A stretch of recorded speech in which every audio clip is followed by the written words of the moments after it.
This episode is brought to you by Voco Hotels by IHG, where you should prepare to be charmed. From Chicago to Myrtle Beach to Saranac Lake, each Voco in the U.S. has its own local flavor and unique detail. Our hosts welcome you with little extras, and you'll find rooms for catching up on me time and full-service bars and restaurants that are perfect for us time. Come on in and live the Voco life and book your next stay at vocohotels.com. VOCO hotels.com.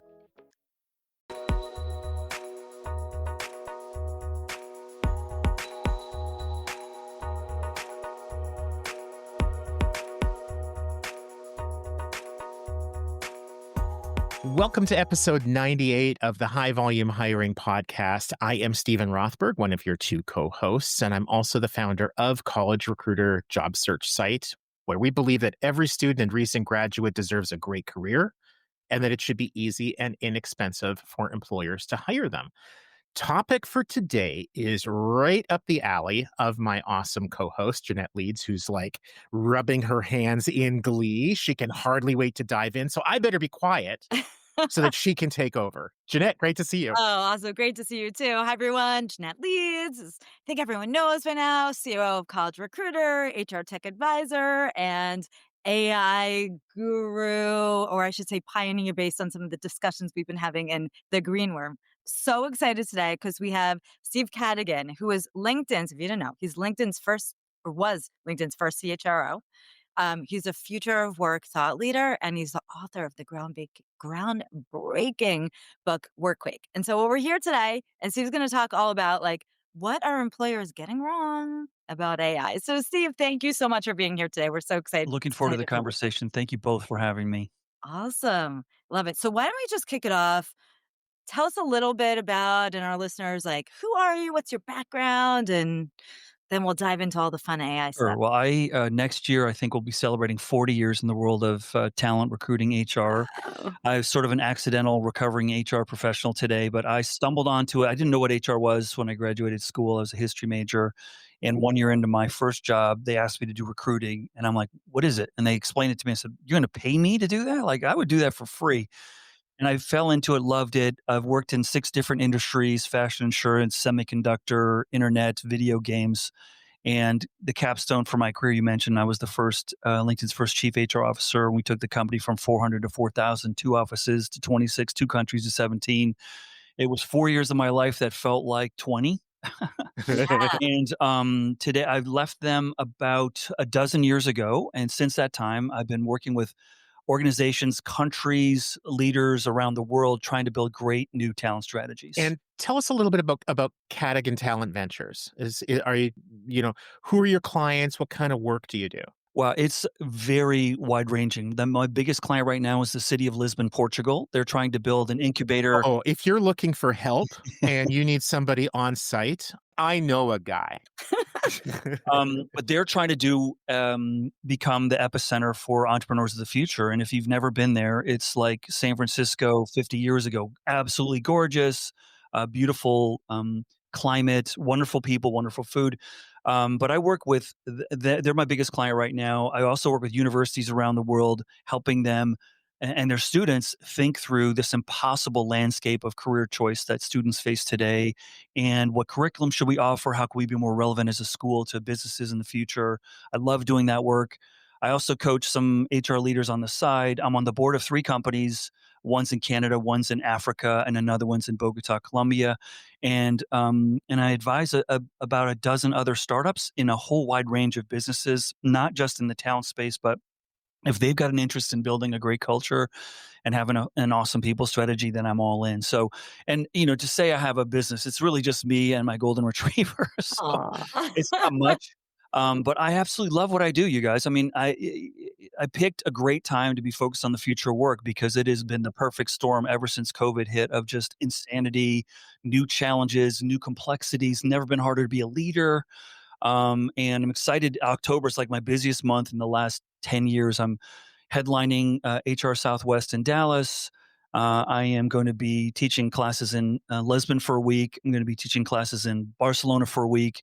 And then a major consulting firm, haven't given me the approval to say their name, in Ireland has asked me to come out and help them train their team that's selling HR solutions to think about what solutions they should be selling. So it's really it gives me a great landscape, Stephen, to taste the challenges of the full breadth of what's going on in the world of work, across geographies, across industries, and I feel really, really fortunate to love what I do. It's so awesome. I mean, it's so what you're doing is broad across, various countries, different industries. So like building on that, Mm, for thinking of our topic, it's like, okay, what are employers getting wrong with AI?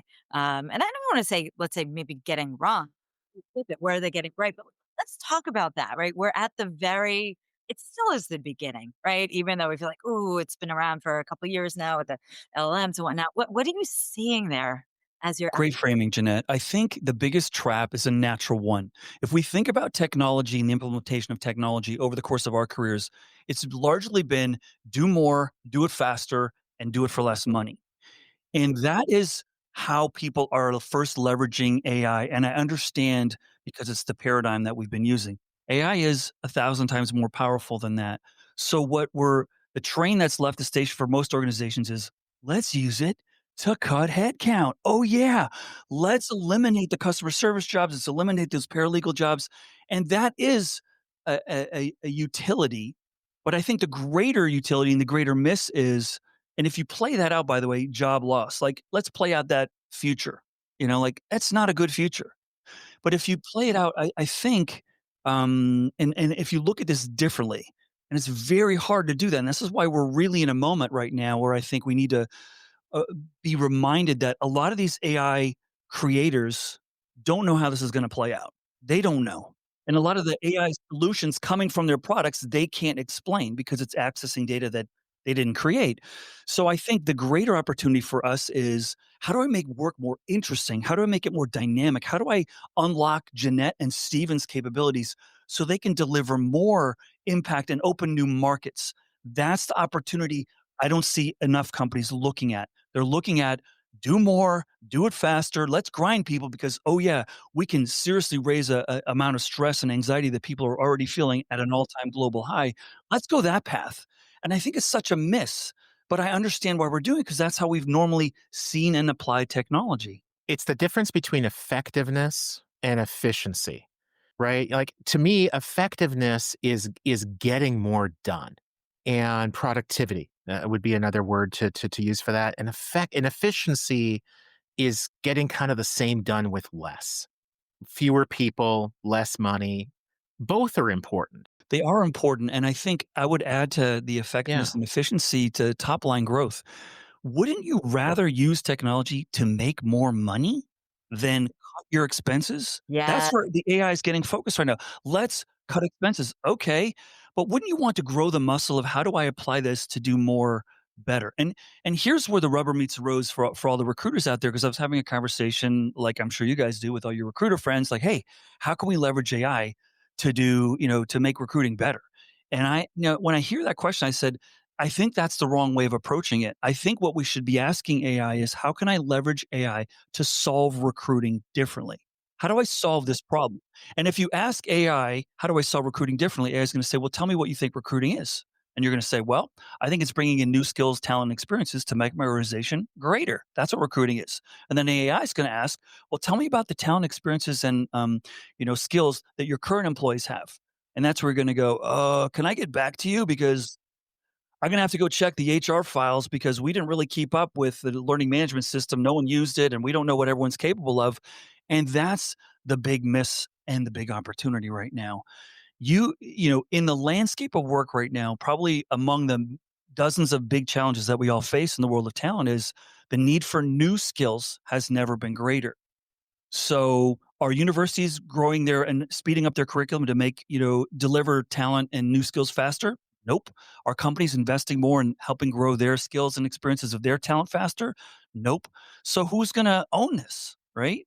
And I think that's the opportunity we have with AI is to sort of say, if I can't recruit that skill because it doesn't exist out there yet, right? Like I want to hire 100 experienced AI experts. Well, good luck. Like what Right. does experience mean? Like they've known it for like 3 weeks. So if you don't know, have AI help you. Give me clues, AI, of someone who could learn this quickly. Give me clues of someone who's got the pedigree, experience, and profile that they're going to be great at this. That's where I think we should start using AI, not to sort of like, oh, how can I do this faster, quicker, and not rely on me? Like I think that's a better way of solving it. So let me give you an example. There's a company, Prudential Insurance Company. Everyone here has either heard of it or maybe they're a client of it. I was on a panel with their CEO last summer in London, and I was getting all salty with all the CEOs, how uncreative they were. And he said, "Hey, come over here. I got to show you something." He said, "We have a big turnover problem at Prudential." So we said, "I think there's people leaving that could do other jobs here and they don't know it and we don't know it. So we need to be more aware of the skills of our people." So we built an AI product so that on your first day at Prudential, you sit in new hire orientation and you see a dashboard of how qualified you are. Ready for this? For every job in the company, not just your little career. Like, Whoa. hey, Stephen, you're an, HR expert. You could go into PR with just a few more classes and experiences, or you could go into investor relations, or you could go into marketing, you can go into sales. And now you see what the world of work is challenged with is I can see more opportunities outside than I can see in my company. And as a company, if I can change that paradigm and keep your eyes inside and say, whoa, not only are you, more qualified for these things than you think, but we're going to help coach you, nurture you, give you classes. That's what AI can do. And that's what gets me excited, but they're an outlier. Hey everybody, Tim Sackett, host of HR Famous, a new podcast on the Work Defined Network. Am I famous? No, I'm HR famous. My wife says I'm a micro celebrity and 13 HR ladies around the world want their picture with me, which I think is funny. So, hey, what do we talk about on the pod? We talk about all the dumb stuff we do in HR in any given day, week, month, and we have fun with it and we have some great guests. Come check us out. We're not famous, we're HR famous. Yeah, and what a positive way to like think about things, right? Because there's a lot of fear and anxiety, and especially you talked about like the university, right? There's just this like, oh, it's coming. How do we keep some of it away? Or again, I'm gonna have layoffs, and this it's just flipping a coin. Like, let's look at it in the most positive way because fact matter is it's true, right?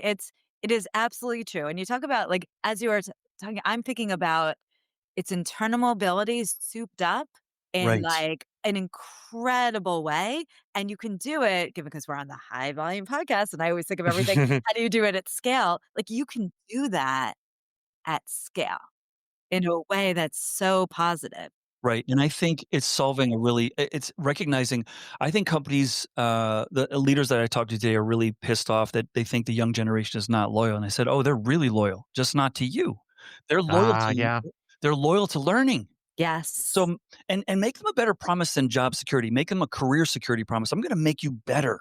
Even if you go somewhere else, when you're here and you finish your time here at College Recruiter or wherever, fill in the blank, hot new company, you're gonna be a better person. You can be better, more qualified to build your own company, join another firm, whatever you wanna do. And that's not how we think. And if I ask most employers today, do you think talent in the future is gonna stay longer in a company? They're gonna go, "Nope, I don't." And I said, "Well, why is that?" And they said, "Because they can see more what they can do now than ever before."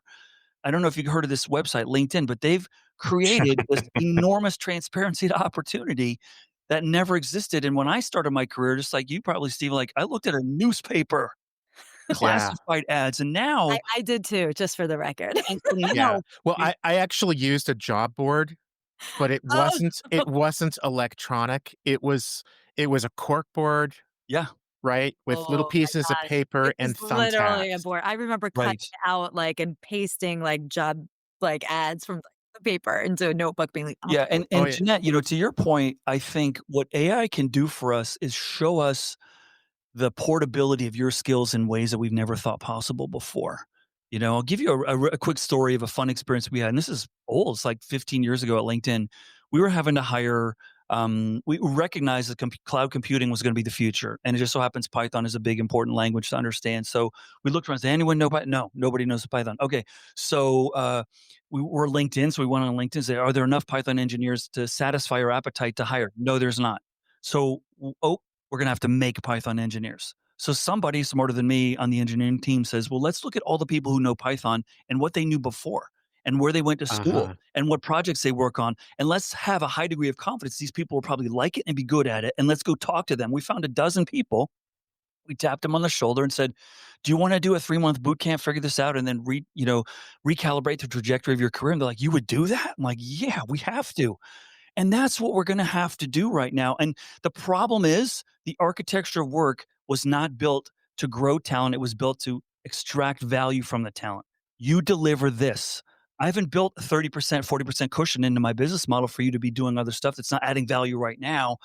But all the time it's taking to fill open jobs is dead time that's not getting captured.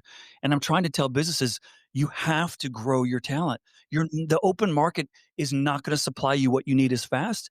And if you want great people, you got to be the place where you're going to make them greater. And so it's like an imperative. And so the way I'm thinking about this now, because no company has disagreed with me, but very few companies said, yeah, we're going to do what you say, Steve. So I said, okay, how am I going to get this done? I think we're going to start to see, you ready for this? Businesses and colleges merge. Yes. We're going to start to see combinations like much tighter than, oh, we're going to give you so many interns, like embedded, where the business leaders are teachers, where the teachers are business leaders, where the students are going both ways, the school's building products and so forth. I can't see how else this is going to play out. And I think we're going to say very soon goodbye to the 4-year college experience. And it's going to be, oh, you're joining our university? We're in your back pocket for your whole career. You don't have to be here 4 years. Be here a year, go get a job, come back for 2 more years, come back, in the workforce. I think that's gonna have to be how this plays out, and this is my business partner, Shane Howard. He and I were talking last night. He's like, "I think college is gonna be like, you're gonna sign up for 8 years, and you can get it anytime you want. Anytime you want, because 'cause you're gonna need it as much down the road as you do right in the beginning," right? It's like that ultimate continuous learning, right? And there's so much to be learning as everything's evolving. So I think that's really interesting. I feel like a number of years ago, I had heard, again, this is going back a number of years when I was on Wall Street. I mean, like even Brothers old, right? And there was like bits of some of these programs that there would be feeders. And it was a bit of this grow your own. How do we train? And I've seen it a bit in tech. I agree. I think your premise is really spot on. And so it'll take a little bit of time, but there will be this like theater piece because how do you get so many people up to speed? Or is it the private institutes and whatnot that are just like, let's train everyone up to really think differently, but they have to be embedded within the business. They have to, and most businesses, I mean, come tough times, most businesses lay off the L&D department. Like, yeah, that's just an extra nice to have. Like, what? That's your competitive advantage, right? Yeah. So Absolutely. this has filled me with optimism. Thank you. It's also filled me with sorrow because we're well past the end time for like when we have to leave off. I Just wish warming up here, guys. I know, right? When We're just we gonna need have to have you back, we Steve. need to have some of these episodes be an hour and a half long or something like that. The one thing that I would just add before we leave off is a lot of what you're talking about really reminds me of apprenticeships, which aren't much of a thing in North America. But boy, you go to Germany and some countries like that, Switzerland. that is a huge feeder, largely blue collar, but there's nothing about apprenticeships that are inherently about manufacturing. It's about training your own people. They'll probably stay with you for 5 years, 6 years, 7 years instead of Right. 5 months, 6 months, 7 months. And that's going to improve your top line and even more so your bottom line. Jeanette, any closing words, or do we just give a huge round of applause Huge for round of Steve? applause to Steve. We're gonna have you back. I love the way you're thinking. Like Thank you. it's really like thought provoking and the positivity is huge, right? There's no anxiety. It's not just gonna be good, it's gonna be great. We just have to change our way of thinking. So It is a difficult path forward for sure. You have to be optimistic, right? you have to. You have to. So thank you. Thank you so much. And it sounds like you've got lots of plenty of frequent flyer miles. Jeanette and I can clear our calendars to help you out. Sounds great. Good stuff. Until next time, everyone. Thank you. Bye. Cheers.